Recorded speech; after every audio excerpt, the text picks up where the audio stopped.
Hello again, everyone. This morning I was able to talk about my work as a patient scientist, and we heard a lot from our patient scientists on the panel. Today, this afternoon, I want to talk with you about the other part of my life, which is being a mom. I titled this, "There's No Manual for This," because there is no one to tell you how to parent your kids through surgeries and hospital stays. There is no one telling you how to parent your kids at home when you're in the hospital waiting room with the other one. And there's no one to tell you how to parent your kids when you're the one in the hospital bed.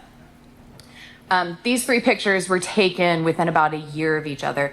I had just undergone my 5th of 6 surgeries that I had in 4 years. My daughters each had their first surgery. So our life at this time was just a revolving door of hospital stays and doctor visits. So I thought a lot about what I wanted to say today, because this is, just like all of HEDS, a multifaceted topic. And I'm speaking to a multifaceted group. We have multiple groups in this room who come to this with a different experience.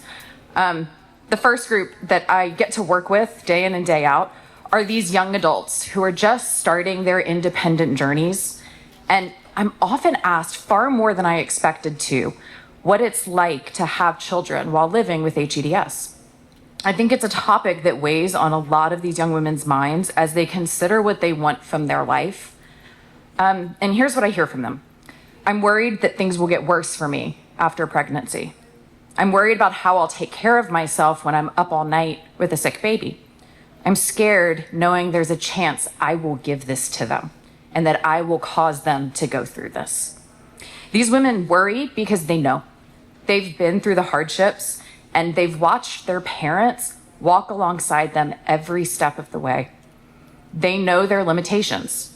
And they know that there is nothing like parenthood to push you past your limits. So another group here that I work with often are the parents of those young adults. It is a great privilege of mine to get to meet other moms and other dads who are walking through this with their kids. And almost all of these parents have walked through traumatic events with their children. They've sat by their children's beds at the depth of their children's suffering. They want so much better for them. They want to see them thrive as adults, and they don't know how to get them there. I also work with a third group here, the physicians and researchers and advocates who are investing so much of themselves into making it better for these patients and these families. So we have these three groups: patients, parents, and professionals. And that's where I sit. I'm right there in the center because I am one of all of those different groups. And so I want to talk to you from that perspective today. I was diagnosed with HEDS at 35. I had a lifetime of symptoms that were unexplained, being told it was all in my head. My mom called me her little circus freak with all of, the love and affection. But it took years for the doctors to understand what was going on with me. I'm also the mom of 3 teens with HEDS or suspected HEDS because we haven't quite gotten the diagnosis yet. But I also have a master's from Vanderbilt in applied child studies. I focused on adolescent development and public policy and the intersection of research and public policy. And I worked in policy for a number of years until I got too sick and I moved kind of into startups because it was a flexible schedule. Now, in my free time, I work as the Norris Lab program coordinator. I try to keep Chip, moving in the right direction. I remind him of all of the things that are leaking out of his brain. But the first thing I want to talk about is what it's like to parent with chronic illness. So parenting as a patient. I was fortunate in some ways to not have a name for what I had going on before I had kids. I got to blissfully make the decision to have children without having to weigh all of the factors that might go into it. During my first 2 pregnancies, I had like a flare-up of, some POTS, my joints hurt, but it felt like the normal that I was used to. I didn't know that when people said, yeah, my back hurts, that's not what they meant. But when I was pregnant with my son, I developed migraines. And these migraines became a regular part of my life for the next 10 years. Went through every treatment that was possible. Nothing made them better. And so I parented from the sofa and from bed with earplugs and sunglasses.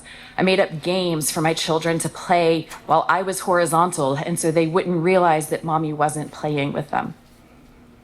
I worked from my bed while the kids napped, and I relied heavily on my husband and my mom and my friends to help me on days when I literally could not get up to do it. Looking back, I realized how much I missed. There are whole parts of my children's childhood I don't remember.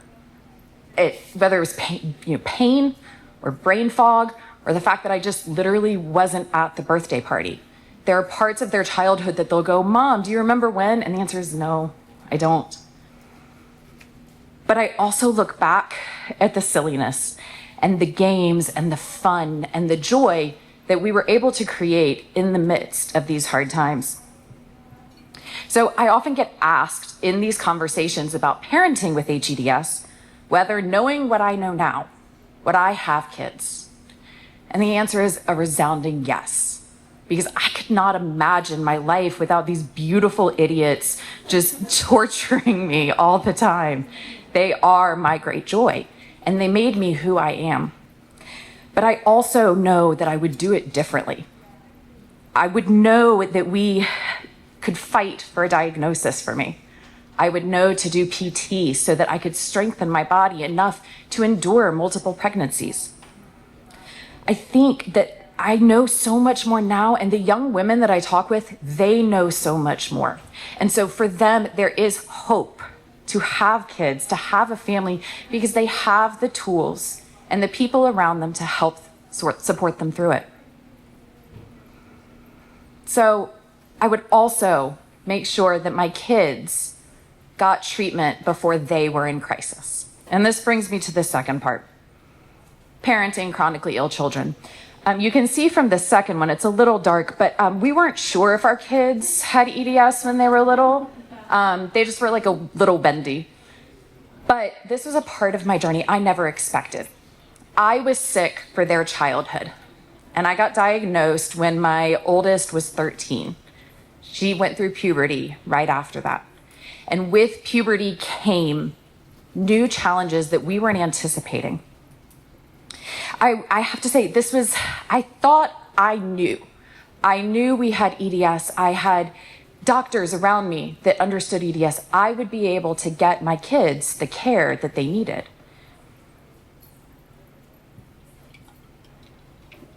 The thing is that even knowing my history, telling doctors, I have Ehlers-Danlos, I have these problems, my kids likely do too. Doctor after doctor dismissed my oldest. They gaslit her, and they told us she was faking it. We played what we lovingly termed Dr. Roulette, where we would get referred to a new specialist, and that specialist is this.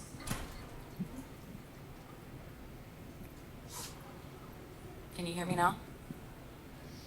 Is it better now? Okay. So we would play Dr. Roulette, which is where we would get referred to a specialist, and that specialist would be either someone who could help us or someone who would leave us worse than we were when we came in. And we never knew going in which one it was going to be.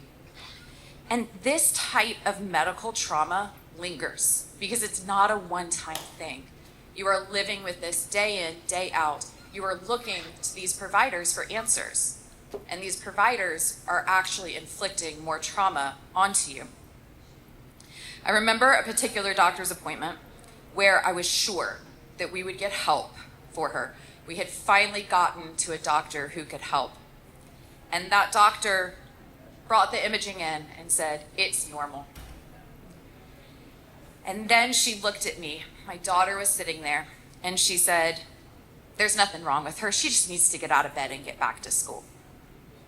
That appointment cost her another year of struggles and suffering before we could finally get her the treatment that would get her back to her life. This story, our story, is not unique. Every family in here has their version of that appointment. The feeling that I was screaming into the wind and nobody would listen to me is one that I would wish on nobody, and yet I know this room is full of. It's no wonder that parents of chronically ill children report high levels of stress, overwhelm, exhaustion, anxiety, hypervigilance, and loneliness. These parents report physical manifestations of this stress as well, more GI problems, heart problems, mast cell flares for me. So there's a concept of how we provide support to families in crisis. The patient is there in the center. This is the one going through the problem. And around them are their immediate family members, the ones who are providing care for them day in and day out. And these levels of support go outward into friends, extended family, acquaintances, and the larger community. And the idea is you comfort it. So everybody on the outside comforts people closer and closer to. And you dump out. So you never dump onto the patient, you dump to the people outside of it. This works beautifully in acute situations. In a crisis situation, this is a really effective way to provide support. But as time goes on, though, these one-sided relationships begin to fall apart. Relationships are meant to be reciprocal. And when you can't reciprocate because you are so overwhelmed with your day-to-day life, people begin to move back to their other relationships, the other parts of their lives. And soon what's left are these parents who are pouring everything into their kids and receiving no support from outside of them. This breakdown of the support system happens all the time. And it's compounded when parents look to the medical system to provide them support in their crisis and are met with derision and dismissal and ineffective and uncompassionate care. So, what is it like when you're both? When this becomes a little more complicated and you are both the patient and the parent. It has been both a blessing and a challenge for me. My kids know when I tell them, or when they tell me they don't feel good, they know I believe them. They know I understand that feeling. I also know what pain feels like, and I have been able to learn to describe it to people so I can give them language for what they're experiencing to be able to help provide them with support outside. Our linen closet is now more braces and medicines than linens, but I also can help them navigate.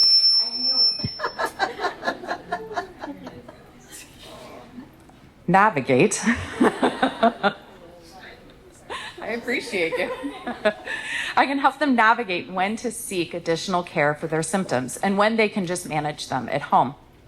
But it's also meant putting off needed treatments for myself so that my kids could have surgery first. It's looked like annoyed snapping, "You think you're tired?" at them occasionally, and arguing over who's going to vacuum when none of us can do it without it hurting. It also looks like making lemonade out of medical travel, riding a fabulous red scooter through art museums with my daughter on a trip for her to get additional testing. This life is not simple. It is painful and messy and full of griefs that are large and small. But for me, the part that remains the hardest is the unpredictability. Not knowing how 4/5 of your family is going to feel on any given day makes it really hard to plan anything. We never know who is going to need intervention from doctors, who is going to need additional PT, who is going to run their knee into a wall and dislocate it like my son did. We don't know what's going to happen next, and we never know whether that next thing is going to be a tipping point for somebody. So how do you manage? How do you manage this? I'm going to be honest, any advice or wisdom I could pass on to this group would be trite. You've heard it. You should do yoga. You should meditate, reduce your stress, take a break. But we know from the research that family resiliency leads to better outcomes for kids and for parents. But how are any of us supposed to be resilient in the face of just what feels like a never-ending barrage of like another shoe dropping? So how do you manage? I don't. But then I get up the next day and I do it again. And you just keep putting one foot in front of the other. And I think that this is the secret to life, whether you have chronic illness or not. Terrible things happen and you get up the next day and you make scrambled eggs. It's just the next step. But I also relentlessly choose joy. She was talking in the last talk about grounding. And for me, I find glimmers in my daily life. It can be my gardenias blooming and getting to smell them. It can be getting to see the sunset out my daughter's hospital window. It is an opportunity for me in every situation to choose to find the joy. And that is what grounds me and keeps me going. I also remember that every moment is momentary. And this is what helps me with that unpredictability. Every moment, the good moments are momentary. They will end and there will be a bad moment. But the bad moments also will end and there will be a good moment again. There was a moment not long after that doctor's appointment, my daughter was leaving high school. She had to come home because she was no longer able to be there all the time. And I was exhausted and overwhelmed. And I went for a walk in a park near our house. And I was listening to a song as I walked. And an old hymn came on. I was just sort of floating through my playlist. And it begins, "My life flows on, an endless song." And I was listening to this. And I looked up at these trees that had been there for hundreds of years. And I remembered physically, just viscerally, this is a moment. This will end. We will get through this. And that's something that I hold on to. That song, the title of it is How Can I Keep From Singing? And so I remind myself of that. When things are hard, I am just a blip in existence. So how can I keep from singing? I also believe that beautiful things come from terrible situations. An intern of ours last year said this, talking about the internship, and it stuck with me because it's our story. So a few weeks after the appointment, my daughter withdrew from high school. And her biology teacher reached out to me and said, "I got my master's in this lab that studies the condition that she has. Would she be interested in talking with them?" And so she connected my daughter with Courtney, and they had a Zoom. And my daughter, being a naive little 14-year-old, goes, "Could I ever come work with you guys?" And Courtney said, "Yeah." So she started working with them. She started going a couple hours a week when she felt okay. And I would drive her down there because she was too young to drive. And I would sit in the hallway. And this was her thing. I was going to let her have her thing. But it was contagious and infectious. And I finally found myself walking into Chip's office and going, "Can I come play? Because this is so cool." And so I started working in the lab. I can draw a straight line from one of my daughter's hardest moments to one of my greatest gifts. Beautiful things come out of terrible situations.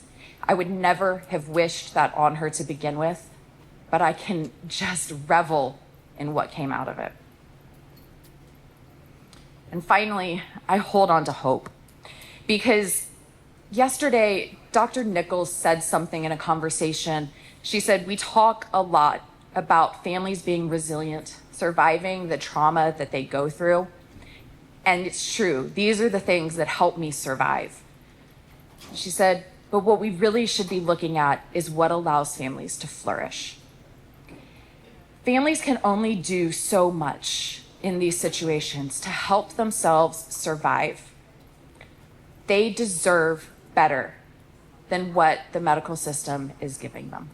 And we as professionals have to do better for patients and their families. We have to stop being told that it's all in your head, that you are faking it, that you're doing something to cause it. Patients deserve prompt diagnosis and treatment before they end up in crisis in the hospital. They deserve compassionate care and real support. And so I hold on to hope every day as I see our community grow, as I see our understanding move forward, and as I see physicians who care so deeply, working so hard to make this better. I told a friend whose daughter her body's just failing her right now. And she said, I have no hope left. And I said, I do. And I will hold on to that hope for you. So I'm telling you, if things feel hopeless, know that I'm holding on to hope for you. And I will, and you can borrow it for as long as you need. So this is my experience as a mom, being pushed in a wheelchair through the streets of Richmond by my daughter in the middle of her GI testing, and being pushed into science by the same daughter, getting to flourish in a community of people who are working to make it better. To the parents here, you are not alone. You are not the only ones going through this, and there will be a day when it is better for your kids. To the patients who are facing an uncertain future, I promise you can have a fulfilling and incredible life with a family if you choose, even if sometimes it's from the sofa. And to the professionals here, thank you for your passion and unending work to make things better for these patients, because it's what gets me up in the morning and keeps me going to make things better for my kids. So with that, I want to thank the people that surround me. So my lab family, Dr. Norris, my partner in crime these days, the EDS Center at MUSC, Bobby Jones, and these incredible women who work here. We have some foundations. All of our patient science programs are funded through philanthropy. And so we have the good fortune to be working with some great foundations. The patient community, and then my family, my husband. It's going to be 20 years for us this year. And he is the reason that I can do what I do, because he steps up when I can't. And to anyone who is looking at maybe getting married at some point, find someone who's going to pick up your slack without complaining, because that's going to get you through. So thank you. I'm happy to answer questions.